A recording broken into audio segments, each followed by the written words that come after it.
finales de 1979 empezaron a llegar los excedentes del petróleo. Tax, ahí caía, se oía el ruido del 20 que caía, estaba ingresando recursos a la nación. Pero México recibió en esos años, de 1978 a 81, una cifra que podemos decir en términos gruesos de más o menos 100,000 millones de dólares que no teníamos contemplado en los planes originales. Son los tiempos famosos en que teníamos que aprender a administrar la abundancia. Porque claro, el país se convirtió en unos cuantos años en un nuevo rico. Con los recursos del oro negro, López Portillo dio rienda suelta a su pasión por los grandes planes e inició la construcción de obras monumentales como la segunda etapa de la siderúrgica Lázaro Cárdenas, el gasoducto Cactus Reynosa, la presa Chico Alcén, los complejos petroquímicos de La Cangrejera y Pajaritos. Puso en marcha el sistema alimentario mexicano, SAM, que era el plan maestro para lograr la autosuficiencia en granos básicos e incrementar los ingresos de los campesinos. La meta se alcanzó, pero solo por un año. El gigantesco proyecto lo incluía todo: ferrocarriles, carreteras, puertos, cultura, educación, recreación, salud, vivienda, desarrollo científico, tecnológico. Era la modernización total en un sexenio. Para finales de 1980, el Estado era dueño de 450 empresas y participaba en otras 54 como accionista minoritario. Contaba además con decenas de organismos descentralizados y fideicomisos. Y así, bueno, pues teníamos las fábricas de textiles, de bicicletas, hoteles, restaurantes. Yo siempre cuento, y me gusta hacerlo, que llegamos a tener hasta un cabaret, que probablemente haya sido el único cabaret en el mundo que perdía dinero. Según estimaciones del escritor Gabriel Said, en 1981 el presidente tomaba decisiones que representaban una inversión de casi 70 millones de dólares por hora. Ningún monarca en el mundo tenía, en términos relativos, un poder semejante.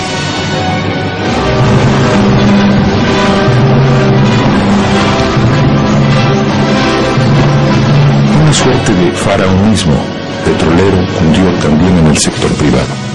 En Monterrey, el poderoso Grupo Alfa empezó a comprar empresas al por mayor, pagando generosamente por ellas. Lo mismo adquiría fábricas de cuchillos o plásticos que empacadoras. Fue tal la capacidad de convocatoria de López Portillo que indujo a las empresas a lanzarse a proyectos incluso mayores que los que hubiera aconsejado la sensatez en la conducción empresarial. El gran crecimiento de las empresas mexicanas en esa época se dio en buena parte con financiamientos en dólares. Como en el caso del sector público, el dinero provenía de bancos extranjeros.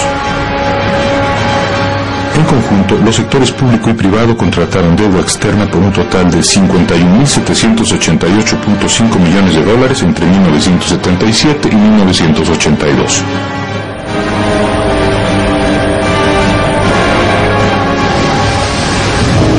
En aquel concierto de megalomanía se escucharon las voces disonantes de dos ingenieros, Eberto Castillo y Gabriel Said, que alertaban a la opinión pública contra la precipitación y el despilfarro y proponían, cada uno a su manera, un cambio radical en la política económica. Advirtieron también sobre la fragilidad de un edificio construido a partir de un ladrillo solitario, tan inadvertido que nadie hablaba de él: el precio del barril de petróleo.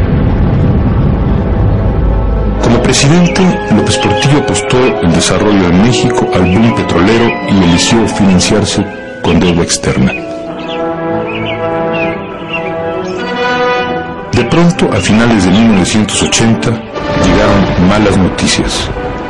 Las tasas de interés internacionales subieron del 6 al 20% y automáticamente la deuda externa mexicana se elevó en más de 34.000 millones de dólares. De inmediato se alzaron las voces exigiendo ajustes en la política económica. El presidente se negó terminantemente, creyéndose aún cobijado por el petróleo. pero la cuenta regresiva para López Portillo había comenzado en todos los frentes. En el año de 1981 el mercado petrolero mundial sufre un cambio de fondo. Empieza a generarse una sobreoferta. Los grandes países consumidores, Estados Unidos, Japón, Europa Occidental, adoptan una serie de medidas para ahorrar energía. Entonces, por un lado tenemos una oferta creciendo y una demanda que va bajando. Eso conduce a que el mes de junio de 1981 se inicia el descenso en el precio internacional del petróleo. Un movimiento brusco, violento de los árabes. Estábamos nosotros vendiendo en promedio de $36 por barril y ofrecieron un descuento de $4 el barril. Era un poco más del 10%. Bueno, era el primer indicio de que ya no era un mercado de vendedores, que ya estaba transformándose en un mercado de compradores. Había que reconocerlo. Cuando el 1 de junio, Díaz Serrano anunció su decisión de bajar $4 por barril los crudos mexicanos, López Portillo decidió enviarlo como embajador a la Unión Soviética y nombró a Rodolfo Moctezuma nuevo director de Pemex. Enseguida, ordenó subir $2 el precio del barril y, encolerizado, les advirtió a los clientes que si no compraban ahora su petróleo, en el futuro México no les vendería. Por supuesto, los clientes no hicieron caso de las amenazas. No lo aceptaron. Se fueron y dejamos de recibir $16,000 millones al año. Y ahí cometimos, yo creo que uno de los errores de interpretación económica más graves de la historia de México. Las autoridades mexicanas consideran que este descenso en el precio del petróleo es temporal, es transitorio y no hacemos nada. Lo sensato en ese momento era ajustar la paridad del peso frente al dólar y cancelar los grandes proyectos. Sin embargo, el gobierno siguió gastando como si no pasara nada. López Portillo, como apuntaría en un ensayo meses después Gabriel Said, seguiría apostando, esta vez a favor de su peso, aunque para ello tuviera que empeñar al país entero. Entonces teníamos déficit de balanza de pagos, de cuenta corriente, déficit fiscal, un problema muy severo de sobreendeudamiento externo, de costo del financiamiento externo, y todo eso lo estábamos tapando durante la segunda mitad de 1981, trayendo más crédito externo. Ya para entonces la desconfianza en la economía mexicana había cundido y dio inicio a una masiva fuga de capitales. Estábamos pagando deudas, lo cual implica salidas, pero también estábamos viendo que los inversionistas mexicanos y extranjeros estaban tomando sus pesos, cambiándolos por dólares y llevándoselos para afuera, precisamente por las condiciones de incertidumbre y de inestabilidad, y porque no veían que el gobierno estuviera tomando medidas de fondo. Los banqueros le pedimos al presidente que devaluara. Era insostenible el tipo de cambio que se estaba manejando. Porque lo más barato en el mercado era comprar dólares. Y la gente no es tonta, lo sabía y compraba dólares. López Portillo vinculaba explícitamente la devaluación del peso con su propia devaluación como presidente y aún como persona. Presidente que devalúa, se devalúa, declaró. Defendamos nuestro peso. Afirmemos y reafirmemos el derecho a tomar nuestras decisiones en materia monetaria, con los aranceles, con las licencias y con los estímulos y fomento a la exportación. Esa es la estructura que conviene al país. Esa es la estructura a la que me he comprometido a defender como perro.